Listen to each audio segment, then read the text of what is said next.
ফেনীর পরশুরাম সরকারি model pilot উচ্চ বিদ্যালয়ে প্রথমবার অনুষ্ঠিত হলো ঈদ পুনর্মিলনী। বিদ্যালয় প্রাঙ্গণ মুখরিত হয়ে ওঠে প্রাক্তন শিক্ষার্থীদের পদচারণায়। অনুষ্ঠানে মিডিয়া পার্টনার ছিল ডিবিসি নিউজ।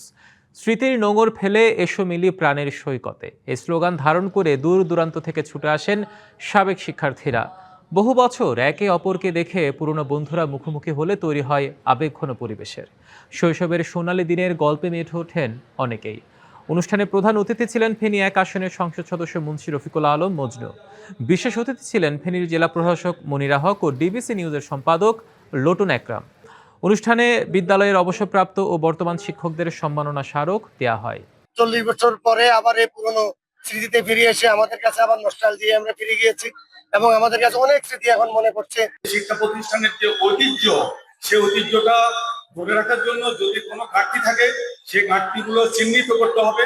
শিক্ষার মান কিভাবে বৃদ্ধি করা যায়, সেই জায়গাটায় আমাদেরকে কঠোর মনিটরিং করতে হবে।